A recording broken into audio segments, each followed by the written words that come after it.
আসসালামু আলাইকুম। পঞ্চম শ্রেণীর গণিত বই নিয়ে ধারাবাহিকভাবে আলোচনা করছিলাম, তার ধারাবাহিকতা এখন তোমাদের সাথে 74 নম্বর পৃষ্ঠা নিয়ে আলোচনা করব। আমি নোমান। এখন তোমাদের সাথে আলোচনা করব দশমিক সংখ্যার গুণ। তোমরা আমাদের চ্যানেলের ভিডিওগুলো অনেক বেশি দেখো, তার জন্য অনেক ধন্যবাদ। প্রথমে দেখো কি বলেছে, 4টি গরুর 4টি দুধের প্যাকেটের প্রত্যেকটিতে 0.2 লিটার করে দুধ আছে। কত করে? 0.2 লিটার। কয় প্যাকেটে? 4টা প্যাকেটে। সব প্যাকেটের দুধ একত্র করলে কত লিটার দুধ হবে? তো আমরা যদি দেখি, প্রথমে 1 লিটারে আছে এত, আরেক লিটারে এত, আরেক লিটারে এত, আরেক লিটারে এত। তো আমরা একটা হিসাব করতে পারি, এটা সবগুলো যোগ করলে আমাদের উত্তর আসবে, কিন্তু এতগুলো যোগ আমাদের করার প্রয়োজন আছে না। আমরা কি করতে পারি? একসাথে গুণ করে ফেলতে পারি। তো দেখো, এটাকে যদি আমরা গুণ করি, 4কে 2 দিয়ে গুণ করলে 4 দুগুণে 8, 0.8 হবে। 0. কত হবে? 8 হবে। 4কে 2 দিয়ে গুণ করলাম। যদি 10-এর বেশি হতো তাহলে আমরা এদিকে নিয়ে আসতে পারতাম, কিন্তু এখন 4 দুগুণে কত? 8 লিখলাম। তাহলে কত লিটার? 0.8 লিটার। তাহলে 0.2 লিটার এখানে হবে কত? 2টি 0.1 আছে এখানে। এরপরে 0.2 এর মধ্যে 4টা যদি প্যাকেট হয় তাহলে আমরা চাইলে এভাবে করতে পারি। তাহলে 0.2 গুণ 4, তার মানে 8টি। তার মানে এরকম 0.1 আছে কয়টা? 8টা। 1 নম্বরের মধ্যে দেখি আমরা গুণ করি, এগুলো আমরা সহজে গুণ করতে পারবো। যেমন দেখো 0.5, তো এটা যদি গুণ করো, আমি তোমাদেরকে আলাদা করে দেখাবো, আপাতত এখানে দেখাই। 0.5 গুণ 4, তো 4 5 20। তাহলে 20 হলো, বললাম না 10-এর বাইরে গেলে দশমিকের আগে চলে আসবে। তাহলে এখানে হলো 20 যখন হয়েছে, এখানে আর কিছু নাই, 0 আছে। তো আমরা যদি একটু দেখি, 0.5কে যদি 4 দিয়ে গুণ করা হয় তাহলে 2.0 হবে। কত হবে? 2.0। ওই 4 5 20, 10-এর বেশি হলে ওইদিকে চলে যাবে। পরেরটাতে যদি দেখি, 5 5 কত? 40। তো 40 হলে 4টায় দিকে বসবে আর 0.0 থেকে যাবে, কারণ ওই যেটা পূর্ণ সংখ্যা হবে, পূর্ণ সংখ্যা হলে এদিকে চলে আসবে। এরপর দেখো 5 দুগুণে কত? 10। 5 দুগুণে কত? 10। তাহলে এখানের মধ্যে 2-এর আনসারটা দেখতে পারো। এরপর দেখো, এটা কিন্তু 2 নাম্বার ঘরে। তো 2 নাম্বার ঘরে যদি 10-এর বেশি হয় তাহলে এর পরের ঘরে 1 যাবে। তাহলে আমরা যদি এটা করি, 5 দুগুণে 10, তাহলে 0. এখানে কিন্তু আর আসবে না, এই যে 0, এটা মানে এর আগের ঘরটা চেঞ্জ হয়ে 1 হয়ে যাবে। 1, এর পরেরটা 0 হয়ে যাবে। অনেকটা এরকম দেখো, কারণ জানি যে ঘর পূর্ণ সংখ্যায় পরিণত হবে তার আগের ঘরে 1 চলে যাবে। পরেরটা আছে 0.09, 5 নং 45। 5 নং কত?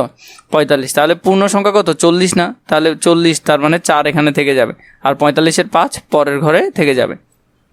একটু ভালো করে বুঝে বুঝে করার চেষ্টা করবে, একটু ধৈর্য ধরো, সামনের অঙ্কগুলো করলে আমরা অনায়াসে পারবো। এরপরে 5টি কাপ আছে যার প্রত্যেকটির ওজন 0.3 কেজি। 5টি কাপের ওজন একটে কত? তাহলে 0.3কে 5 দিয়ে গুণ করতে হবে। 3 5 15। তাহলে 15 হলো কি? 1.5 কেজি ওজন হবে। আমরা একটু দেখবো, তাও একটু ভালো করে বোঝার চেষ্টা করব। তাহলে এখানের মধ্যে দেখো 5টা কাপ, তাহলে 0.3 আছে। 0.3 গুণ কাপ কয়টা? 5টা কাপ। তাহলে 3 5 কত? 15। 3 5 কত? 15। তাহলে 15 হলো পূর্ণ সংখ্যাটা এর আগের ঘরে চলে যাবে 1, আর 5টা ওইদিকে থেকে যাবে। তো আশা করি বুঝেছো, এইভাবে করবে। 1 নম্বরে 0.004 গুণ 7, এটি ব্যাখ্যা করো। তাহলে এখানের মধ্যে যদি দেখি 0.004 হলো, তাহলে আমরা যদি এখানে লিখতে চাই তাহলে 0.004, এখানে যদি আমরা ওকে 1 করে ধরি তাহলে এখানে হলো 4টা। এরকম কয়টা আছে? এরকম 4টা আছে। 4কে 1 দিয়ে গুণ করলে 4 একে 4, মানে এটার সমান, তাই না? তো এটাকে যদি আমরা 7 দিয়ে গুণ করি, তার মানে 4 গুণ 7, 4 গুণ 7, ঠিক আছে? 4 7 কত? 28টা।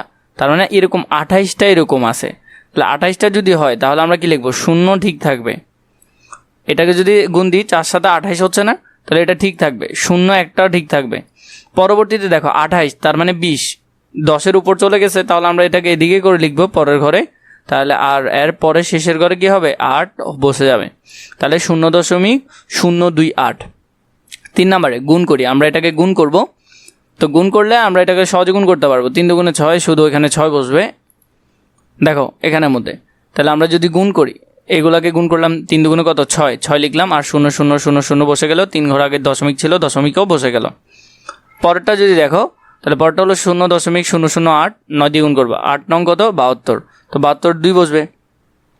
এরপরে হলো যে 9 0 0, আর হাতে যে 7 আছে 7-এর 7 বসে যাবে। পরেগুলো 0.0 বসে যাবে সেম ভাবে। তাহলে এখানে 3 নাম্বারটা যদি করো, 3 নাম্বারটা দেখো 0.006, এটাকে 5 দিয়ে গুণ করতে হবে।